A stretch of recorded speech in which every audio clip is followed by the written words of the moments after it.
7வது மாடியின் அந்த பெரிய அறை, சிமெண்ட் சுவர்கள், தூசியால் மங்கிய கண்ணாடிகள், குளிர்ச்சியற்ற பழைய ஏர் கண்டிஷனரின் இடைவிடாத சலசலப்பு.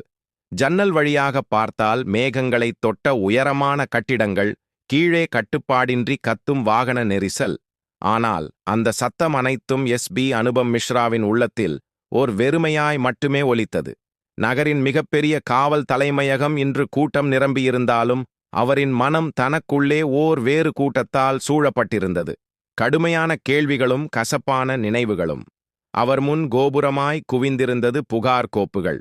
ஒவ்வொரு கோப்பும் லஞ்சம், ஆதிக்கம், அலட்சியம் என்று ஒரு வரலாற்றையே சுமந்திருந்தது. மேலே மட்டும் செயல் நடைபெறுகிறது என்ற குளிர்ந்த வாக்கியம். 7 ஆண்டுகளாக நேர்மையான பணியாற்றியும் அவை தன்னை ஏளனம் செய்கின்றன என அவர் உணர்ந்தார். எத்தனை கூட்டங்கள், எத்தனை உரைகள், எத்தனை உத்தரவு, ஆனால் சாலையோர காவலர் மாறவே மாட்டான்.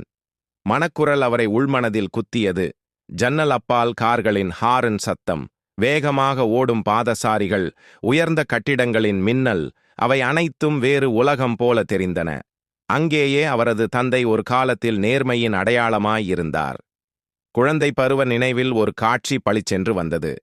இரவு டியூட்டி முடித்து வீடு திரும்பும் தந்தையின் சோர்வான முகம், அம்மாவின் கையால் தயாரான தேநீர், ஆனால் கண்களில் மினுக்கும் அமைதியான தீ. காவல் உடை பயமல்ல, நம்பிக்கையின் சின்னமாக இருக்க வேண்டும் என்று அவர் எப்போதும் சொன்னார். ஆனால் இன்று அந்த பெயரே மக்களின் அவநம்பிக்கையில் மூழ்கிவிட்டது. கதவு மெதுவாக தட்டியது. கல்லூரி மாணவியும் தன்னுடைய தம்பட்டம் நிறைந்த தங்கையுமான பிரியா 2 கப் தேநீர் கொண்டு உள்ளே வந்தாள். அக்காவின் மனக்குழப்பத்தை தொலைவிலிருந்தே உணர்ந்தவள் போல அவளின் கண்களில் கவலை தெரிந்தது. அக்கா, மீண்டும் அதே சோர்வா என்று மெதுவாகக் கேட்டாள். அனுபம் சும்மையை உடைத்தார். இந்த காவலுடை சாதாரண துணி மாதிரிதான், மக்கள் பாதுகாப்பாக உணரவில்லை என்றால். பிரியா ஆச்சரியமாக பார்த்தாள். நீங்கள் இப்படிச் சொல்றது ஏன்? மக்கள் உங்க மேல நம்பிக்கை வைத்திருக்கிறாங்க. அனுபத்தின் குரல் குளிர்ந்தது.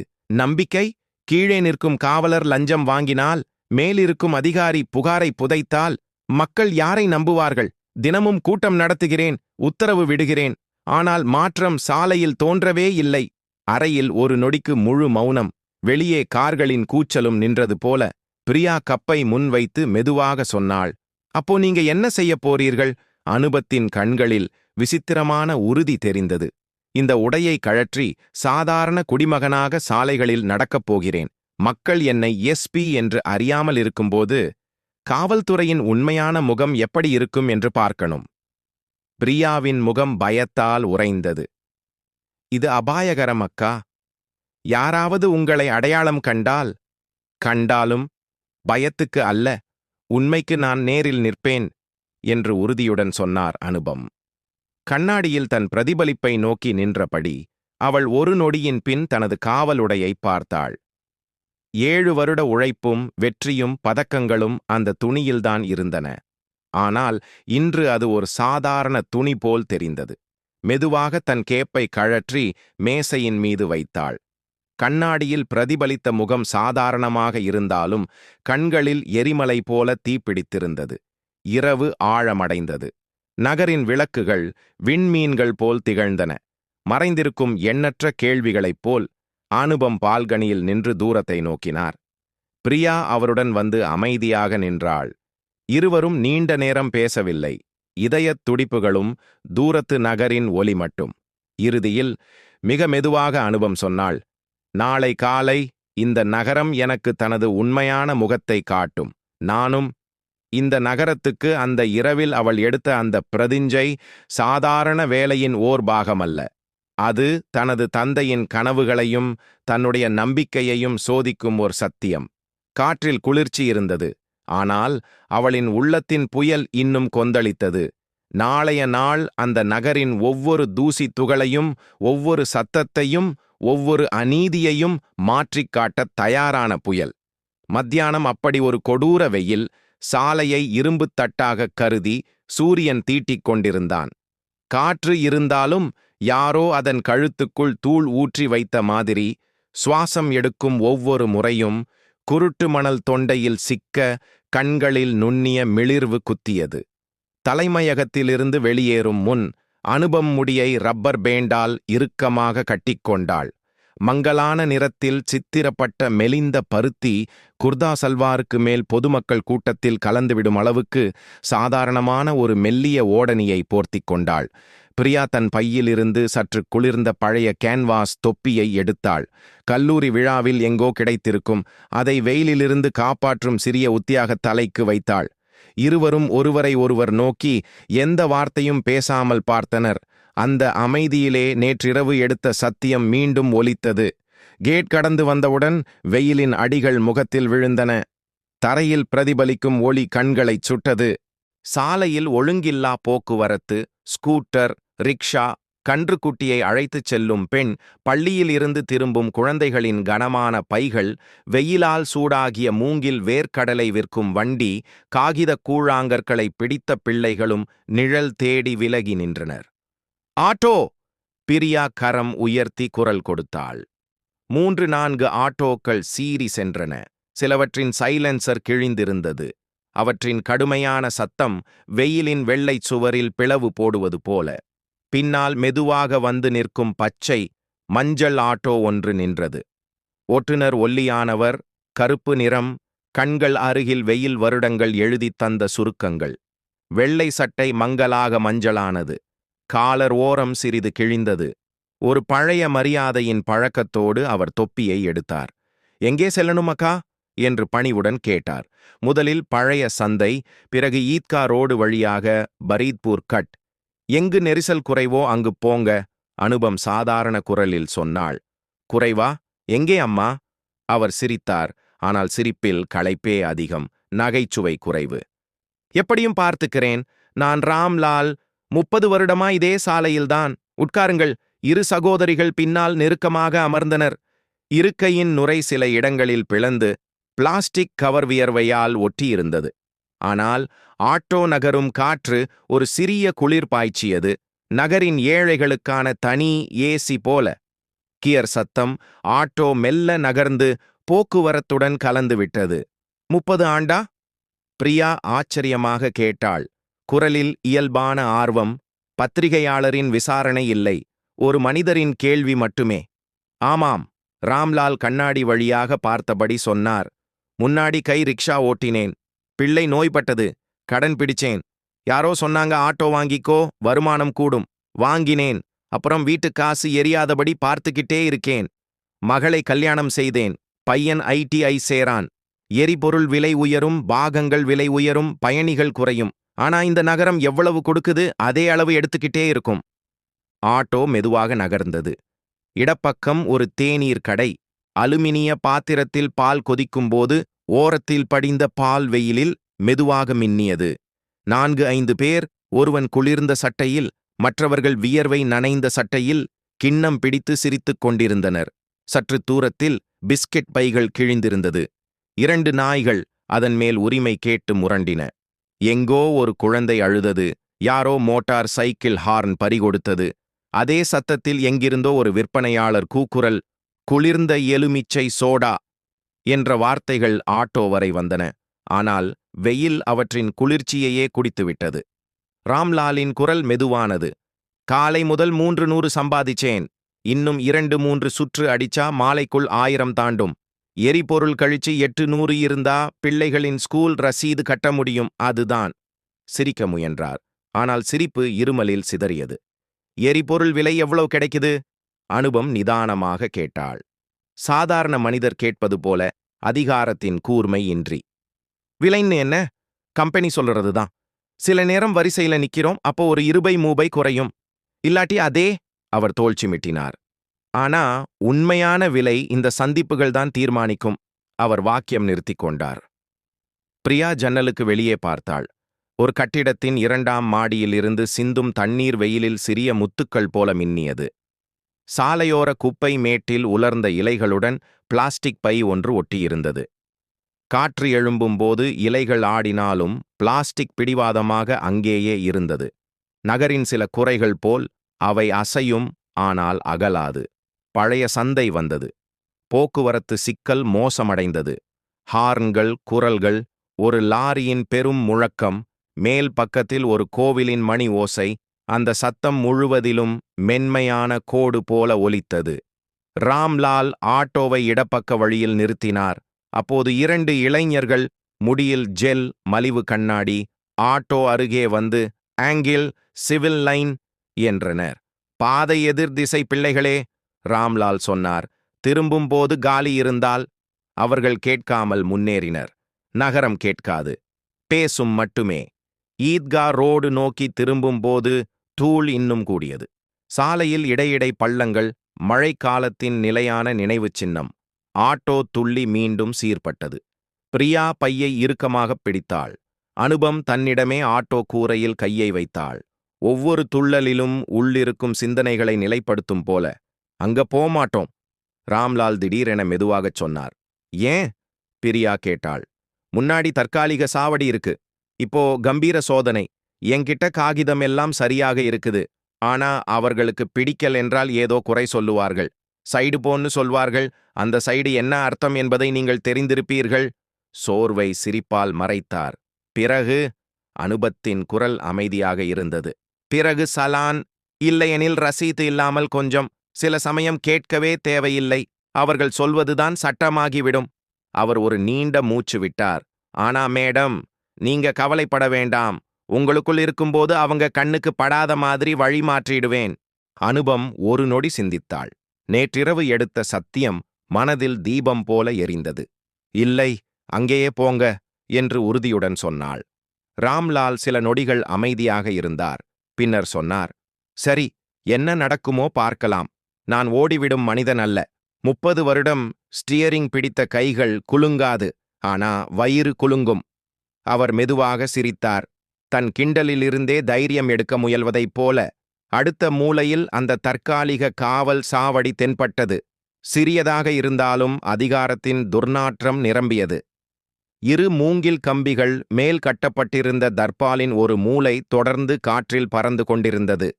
கீழே பிளாஸ்டிக் நாற்காலிகள் 2, ஒரு மேசை. அதில் பாதியாக நிரம்பிய நீர் பாட்டில், சில காகிதங்கள், சிவப்பு நிற ரெஜிஸ்டர். அருகில் மண் பானையில் புகையிலைச் சாம்பல். சாலையின் நடுவே வேக குறைப்பு கட்டை போல் ஒரு தற்காலிக தடுப்பு. அதில் நிறுத்தவும் என்று மங்கலாக எழுதப்பட்டிருந்தது. அந்த எழுத்து சத்தத்தால் அல்ல, பார்வையால் நிறுத்தியது. ஒரு காவலர் தும்பாக்கை வாயில் வைத்துக்கொண்டு கையடக்க கம்பியால் தடுப்பை தட்டியபடி திட்டமிட்ட சத்தம் எழுப்பிக் கொண்டிருந்தான். மற்றொருவர், புதியவர் போல, தன் தொப்பியை மீண்டும் மீண்டும் செம்மைப்படுத்திக் கொண்டு ஒரு தெரியாத உத்தரவை காத்திருந்தான். தர்பாலின் கீழ் அமர்ந்திருந்த ஒருவர், கருப்பு நிற சீருடை, சட்டை பொத்தானை பிளந்த வயிறு, கூர்மையான மீசை, கண்ணில் வேட்டைக்காரனின் பசி போல மின்னும் பார்வை, தோளில் இன்ஸ்பெக்டர் நட்சத்திரங்கள். பெயர் நரேஷ் தாகூர். பெயரில் நாகரிகம், நடையில் காட்டின் சட்டம். ஆட்டோ ஓரமாக. தும்பாக்கை காவலர் கம்பி காட்டியவாறே சொன்னான். ராம்லால் ஆட்டோவை மெதுவாக ஓரமாக நிறுத்தினார். அங்கு ஏற்கனவே 2 மோட்டார் சைக்கிள்களும் ஒரு டெம்போவும் நின்றிருந்தன. அவர்களின் ஓட்டுநர்களின் கண்களில் உறுதியின்மையும் வாயில் உலர்ச்சியும் தெளிந்தது. வெயில் தர்பாலின் கீழ்கூட ஒட்டுண்டாகிக் கொண்டிருந்தது. நரேஷ் தன் பார்வையை உயர்த்தினார். கல்லெறிந்தால் தண்ணீரில் பீண்டெழுவது போல அவசரமின்றி ஆட்டோவுக்கு நடந்தார். அவனுடைய நடை சட்டத்தை விட தனக்கு நேரமே பெரியது என்ற திமிருடன். காகிதம் என்றான், வணக்கம் சொல்வது போல, ஆனால் நாவில் உப்பு கரடியாய். ராம்லாலின் கைகள் சிறிது நடுங்கின.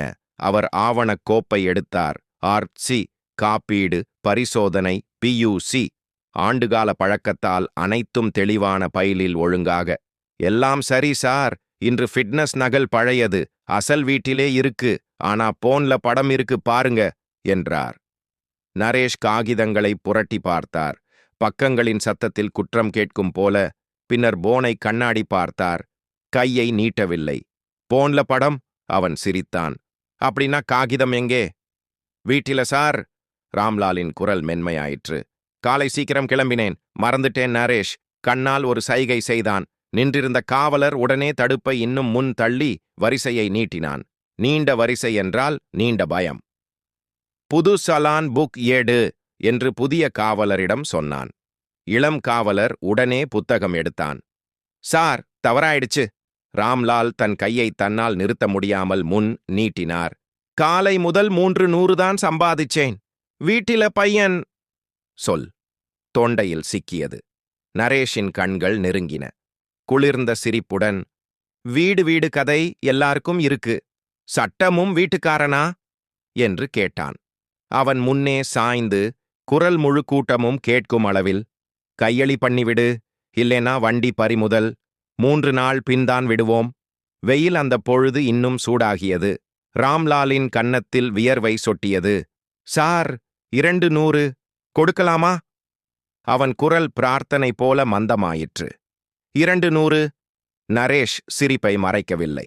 உன் என்ஜின் ஓடுது, என் சிஸ்டம் ஓடுது. குறைந்தது 1000. 2 விரலை காற்றில் காட்டினான். ராம்லாலின் முகம் சோர்ந்தது.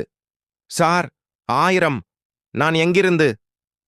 எங்கிருந்து இல்லை, எவ்வளவு நேரம்? நரேஷ் பழைய காவலரிடம் சைகை செய்தான். வண்டிய பக்கம் நிறுத்து. சலானும் 3 நாள் ஸ்டேஷனும். பின்னர் தனது கையை மெதுவாக நீட்டினான். பணம் மட்டுமே உணரும் கையைப் போல. பின்னால் அமர்ந்திருந்த அனுபம், பிரியா இருவரும் மாறுபட்ட திசையில் பார்த்தனர். அனுபம் நரேஷின் முகத்தில் அமைப்பின் பழைய பூஞ்சையை பார்த்தாள். பிரியா ராம்லாலின் கண்மூலையில் துளித்த மரியாதை கண்ணீரை பார்த்தாள். சார், காலை முதல் 300. ராம்லால் மீண்டும் முயன்றார். போதும். நரேஷ் கையை ஆட்டினார். நீ எனக்கு நேர்மையை கற்றுக் கொடுக்கப் போகிறியா? திடீரென அவன் வலது கையை உயர்த்தினான். திறந்த கரம். காற்று கிழிந்தது. வெயில் சற்று குறைந்தது. அந்த அடியை ராம்லாலின் கன்னம் ஏற்றுக்கொண்டது. சத்தம் பெரிதாக இல்லாவிட்டாலும் அதன் ஒலி தெருவின் மூச்சில் ஊறியது. ஒரு நொடிக்கு காலம் நின்றது. சுற்றியிருந்தவர்கள் உறைந்தனர். நரேஷ் சட்டமும் அதிகாரமும் தன் வசம் என்ற பெருமையுடன் நின்றான். பிரியாவின் விரல்கள் பையை இறுக்கமாகப் பிடித்தன. கோபம் கண்களில் நீலத்தீ போல எரிந்தது. போதும் என்ற வார்த்தை கண்ணுக்குள் நின்றது. அனுபத்தின் முகம் கல் போல அமைதியாக இருந்தது. ஆனால் கண்களில் மலைச்சரிவு போல கொந்தளித்தது. அவள் பையைத் திறந்து அடையாள அட்டையின் குளிர்ந்த விளிம்பைத் தொட்டாள். ஆனால் அதை வெளியில் எடுக்கவில்லை. இன்னும் நேரம். சார், மன்னிச்சிடுங்க. ராம்லாலின் குரல் இப்போது வெறும் வெறுமை. நரேஷ் வியர்வையை தன் கையால் துடைத்தான். மன்னிப்பு? சட்டம் விளையாட்டு அல்ல.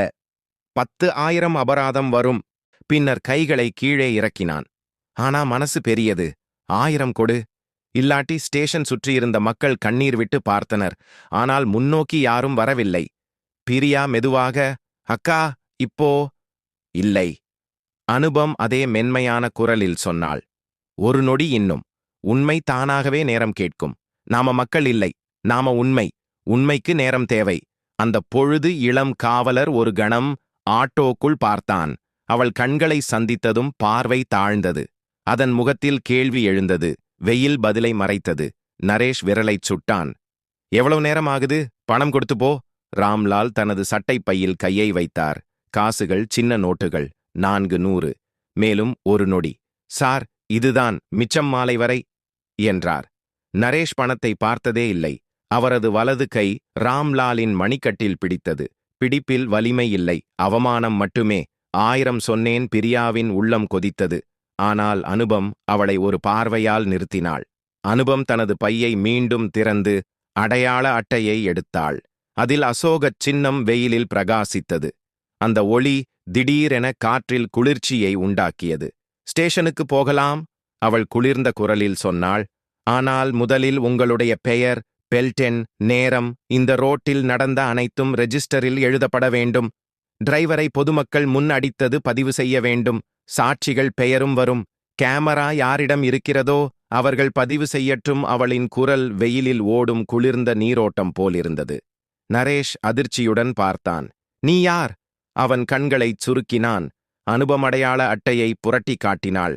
அசோகச் சின்னத்தின் குளிர்ந்த ஒளி வெயிலில் பனி போல் பனிந்தது. சுற்றியிருந்தவர்கள் ஒரே சுவாசம் விட்டனர். இளம் காவலரின் முகத்தில் இருந்த கேள்வி பதிலானது. பழைய காவலரின் கால் நின்றுவிட்டது. நரேஷின் நெற்றியில் வியர்வை துளிகள் பொட்டலமாகத் தோன்றி வழிந்தன. மேடம், நீங்க முன்னாடியே சொன்னா. குரலில் இருந்த அந்த அதிகார குரல் மறைந்தது.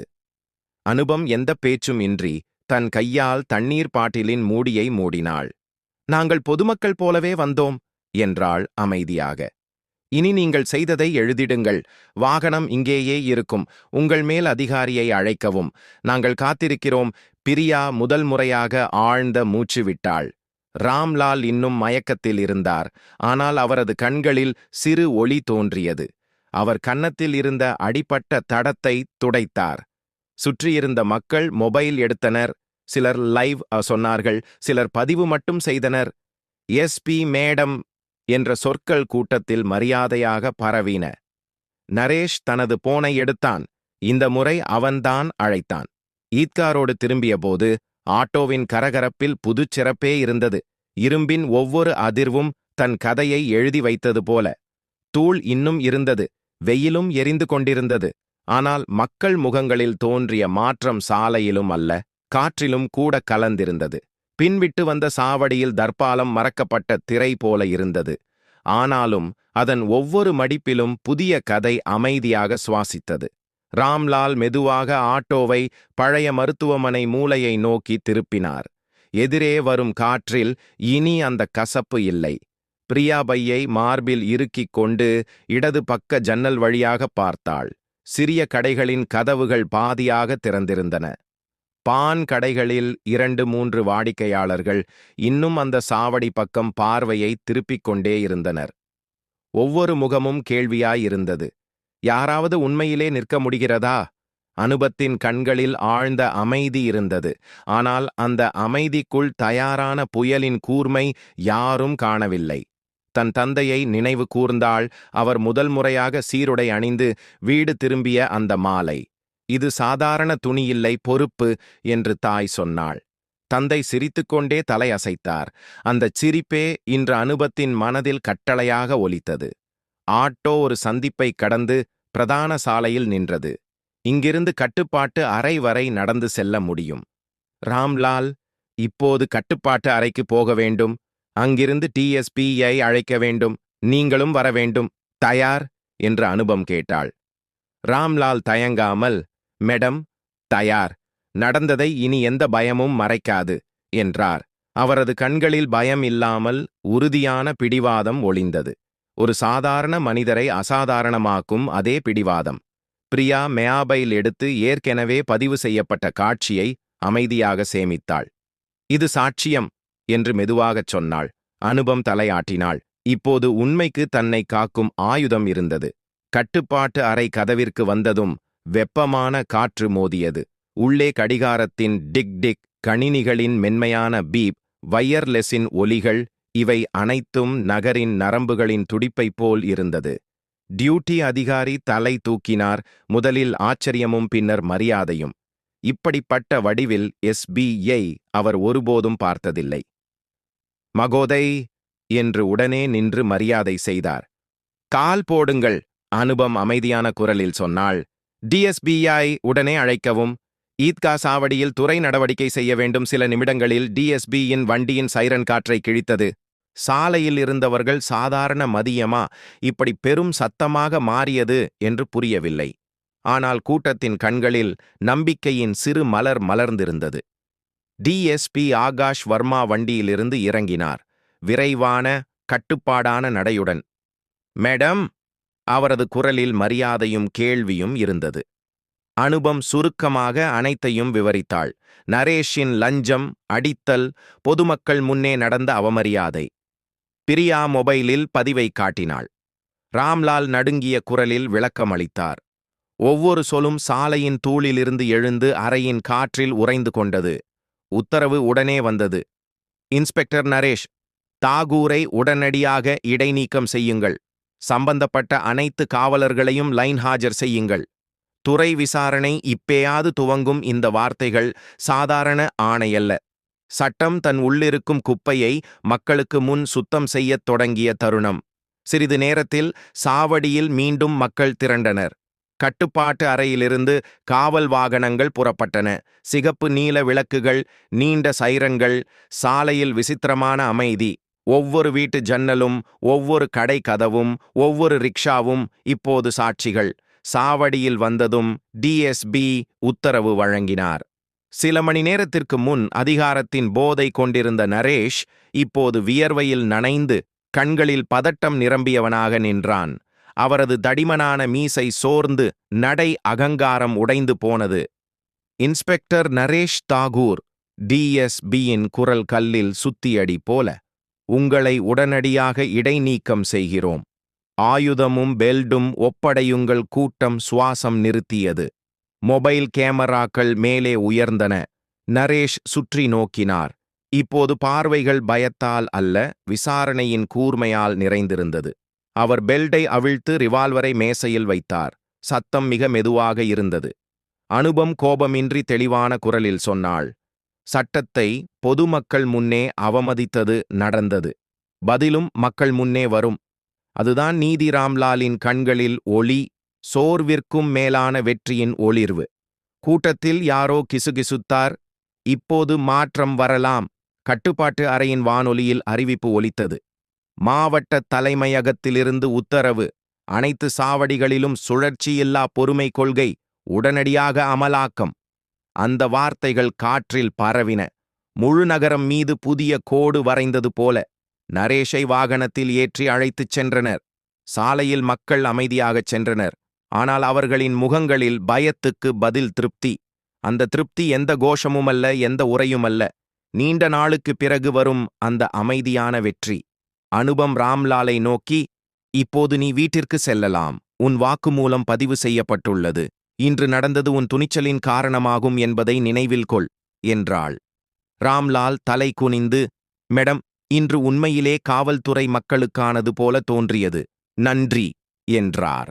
அவரது குரலில் பணிவல்ல, நன்றி நிறைந்த உறுதி இருந்தது. பிரியா தன் அக்காவின் கையை பிடித்தாள். அவளது கண்களில் பெருமை மின்னியது. மெதுவாக, அக்கா, இன்று நீ செய்ததை முழு நகரமும் பார்த்தது என்றாள். அனுபம் மென்மையான சிரிப்புடன், இது தொடக்கம்தான். உண்மையான போராட்டம் நம்பிக்கையை உயிருடன் வைத்திருப்பதே. அது ஒவ்வொரு நாளும் நடைபெறும் என்றாள். சூரியன் மறையத் தொடங்கியது. வானில் மெல்லிய சிவப்பு பரவியது. கூட்டம் மெல்ல விலகியது. ஆனால் நகரின் காற்றில் புதிய மனம், நம்பிக்கையின் மனம். சாலைகள் அதே போல இருந்தன. ஆனால் ஒவ்வொரு பாதசாரியின் அடியிலும் ஓர் இலகு. யாரோ இருளில் ஒரு தீபம் ஏற்றியது போல். அதுதான் அந்த தருணம். அதிகாரத்தின் அகந்தை முறிய சத்தியம் தனது இடத்தை பெற்ற தருணம். இரவு மெதுவாக தனது அடுக்குகளைத் திறந்தது. வானில் நட்சத்திரங்கள் இருந்தாலும் நகரின் விளக்குகள் அவற்றின் ஒளியை மங்கச் செய்தது. இருந்தாலும் அந்த இரவின் ஒவ்வொரு நொடியும் வேறுபட்டது. யாரோ தெரியாத கை காற்றின் திசையை மாற்றியது போல. காவல் தலைமையகத்தின் உயர்ந்த கட்டடத்தில் மங்கலான மஞ்சள் ஒளி மின்னியது. எஸ்.பி. அனுபம் மிஸ்ரா தன் அறை ஜன்னலில் நின்று கீழே பறந்து விரிந்த நகரை நோக்கினார்.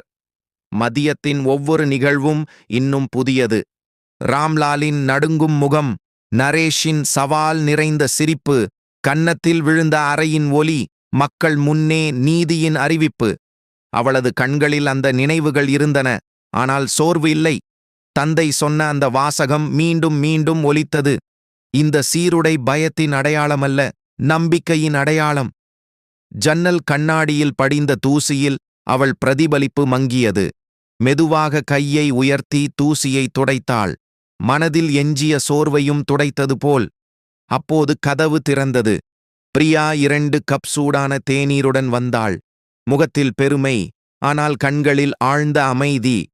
அக்கா, தூங்கலையா? மெதுவாக கேட்டாள். இன்று தூக்கம் விரைவாக வராது. நகரம் முதல் முறையாக தன்னையே பார்த்தது. அனுபம் பார்வை மாற்றாமல் சொன்னாள். பிரியா அருகே வந்து நின்றாள். மக்கள் இன்னும் சாவடி சம்பவத்தை பற்றி பேசுகிறார்கள். சமூக ஊடகங்களில் வீடியோ பரவுகிறது. எல்லாரும் எழுதுகிறார்கள், போலீசில் உண்மை இருக்கிறது, விழிக்க வேண்டும். அவளது குரலில் நம்பிக்கை இருந்தது. அனுபம் கிண்ணத்தை எடுத்தாள். இது தொடக்கம்தான் பிரியா. நம்பிக்கை ஒரு நாளில் உருவாகாது. இன்று மக்கள் பயத்துக்கு பதிலாக நீதியை பற்றி பேசினால், நாளை அந்த நீதி தினமும் நிரூபிக்க வேண்டும். இரவின் அமைதியில் அவளது வார்த்தைகள் மந்திரம் போல ஒலித்தது. தொலைவில் ரயிலின் விசில், மாற்றத்தின் முதல் அறிவிப்பைப் போல. அடுத்த நாள் விடியற்காலை வானம் சாம்பல் நீலத்திலிருந்து பொன்னிறமாக மாறியது. நகரின் எல்லா மூலையிலும் மெதுவான பரபரப்பு. சாலையில் பால் விற்பவர்கள், செய்தித்தாள் சிறுவர்கள், ரிக்ஷாக்களின் மணி, ஒரு புதிய ராகம். காவல் தலைமையகத்தின் பெரிய மண்டபம் அந்த நாள் விசேஷமாக கலைக்களமாக இருந்தது. அனைத்து நிலையங்களிலிருந்தும் அதிகாரிகள் அழைக்கப்பட்டிருந்தனர். நாற்காலிகளின் வரிசை, சுவரில் தேசிய சின்னத்தின் கீழ் மினுமினுக்கும் விளக்குகள், அனைத்தும் தயார். அனுபம் மண்டபத்துக்குள் வந்ததும் முழு பணியாளர்களும் எழுந்தனர். அவளது முகத்தில் அதே அசைக்க முடியாத அமைதி. மைக்கை பிடித்து எந்த முன்னுரையும் இன்றி பேசத் தொடங்கினாள். சகோதரர்களே, அவளது குரல் தெளிவும் நிலைத்ததும், நேற்று நடந்தது ஒரு சம்பவம் மட்டுமல்ல, இந்த சீருடை பயத்தின் அடையாளம் அல்ல என்பதை குறிப்பதற்கான நேரம். ஒரு குழந்தை போலீஸை பார்த்து சிரித்தால் அதுவே நம் வெற்றி. ஏழை ஒருவர் பயமின்றி புகார் அளித்தால் அதுவே நம் பெருமை. மண்டபத்தில் அமைதி. ஒவ்வொரு வார்த்தையும் உள்ளத்தில் ஊறியது. நம் பணி சட்டத்தை மட்டும் நடைமுறைப்படுத்துவது அல்ல, அவள் தொடர்ந்தாள். சட்டம் மக்களுக்கு இருக்கிறது என்பதைக் காட்டுவதே. இன்று முதல் சுழற்சி இல்லா பொறுமை கொள்கை அமல்படுத்தப்படும். லஞ்சம், தவறான நடத்தை, அலட்சியம், இதற்கு இனி சலுகை இல்லை. இது உத்தரவு அல்ல, உறுதி. டிஎஸ்பியை நோக்கி, இன்ஸ்பெக்டர் நரேஷ் தாக்கூரை நிரந்தரமாக நீக்குகிறோம். குற்றச்சாட்டுகள் திறந்த வெளியில் விசாரிக்கப்படும். இது தண்டனை மட்டுமல்ல, சட்டம் மிக உயர்ந்தது என்ற செய்தி. அவள் பேச்சு முடிந்ததும் ஆரம்பத்தில் மெதுவாக, பின்னர் பெரிதாக கைத்தட்டல் எழுந்தது. அதில் பயமில்லை, நம்பிக்கை மட்டும். அடுத்த வாரங்களில் நகரம் புதிய முகம் கண்டது. சிறிய சாவடிகளில் போலீசார் பணிவுடன் மக்களை வரவேற்றனர். சாலையோர வியாபாரிகள் அச்சமின்றி வியாபாரம் செய்தனர். ஹெல்ப்லைன் எண்களில் புகார்கள் பதிவு செய்யப்பட்டது. பதிலும் கிடைத்தது. ராம்லால் மீண்டும் தினசரி ஆட்டோ ஓட்டத் தொடங்கினார். ஆனால் இப்போது அவரது பயணத்தில் ஒரு வித்தியாசம். பலர் சிரித்துக் கூறுவார்கள், அவர்தானே அந்த எஸ்.பி. மேடமுடன் துணிச்சல் காட்டிய ராம்லால். அவர் மெதுவாக சிரித்துவிட்டு சென்று விடுவார். ஆனால் அவரது நடை இன்னும் உறுதியானது. ஒரு மாலை, சூரியன் மறையும்போது ராம்லால் பழைய சந்தையில் ஆட்டோ நிறுத்தி தேநீர் குடித்தார். அருகில் ஒரு போக்குவரத்து காவலர் அவரைக் கண்டு, ராம்லால் அண்ணா, வெயில் அதிகம், தண்ணீர் குடிங்க என்று குளிர்ந்த நீர் கொடுத்தார். ராம்லால் அந்த நீரை எடுத்தார். ஒரு கணம் அவரது கண்கள் நனைந்தது. அந்த குடிப்பில் உலகமே மாறியதைப் போல. ஒரு மாதம் கழித்து நகரில் குளிர்ந்த தென்றல் வீசியது. அனுபம், பிரியா இருவரும் வீட்டின் மாடியில் அமர்ந்திருந்தனர். கீழே பறந்து விரிந்த மின் விளக்குகள் விண்மீன் கூட்டம் போல். அக்கா, இப்போது இந்த நகரம் உண்மையிலேயே மாறியிருக்கும் போல, பிரியா மெதுவாக சொன்னாள். அனுபம் புன்னகையுடன் வானத்தை நோக்கினாள். மாற்றம் பயத்தால் வராது, நம்பிக்கையால் வரும். இன்று நாம் கதவைத் திறந்தோம். உண்மையான பயணம் இப்போதுதான் தொடங்குகிறது. சிறிது நேரம் அமைதியாயிருந்து, ஒவ்வொரு குடிமகனும் போலீஸை பார்த்து பாதுகாப்பாக உணரும் வரை நம் பணி முடிவதில்லை. இந்த நகரம் நம் சொத்து அல்ல, நாமே இந்த நகரத்தின் சொத்து என்றாள். தொலைவில் கோவிலின் மணி ஒலித்தது. காற்றில் சிறிய குளிர்ச்சி பரவியது. பிரியா தன் தலையை அக்காவின் தோளில் சாய்த்தாள். அந்த நொடியில் நகரின் மின்னும் விளக்குகள் சொல்லுவது போல இருந்தது, நம்பிக்கை இங்கே திரும்பி வந்துவிட்டது. அனுபம் கண்களை மூடியாள். உள்ளிருக்கும் புயல் அடங்கிவிட்டது. நகரம் இப்போது அந்த நம்பிக்கையின் அடிப்படையில் மூச்சு விடுகிறது. அதுதான் அவளுக்கு கிடைத்த மிகப்பெரிய விருது. சீருடையதல்ல, மனிதத்துவத்தின் வெற்றி.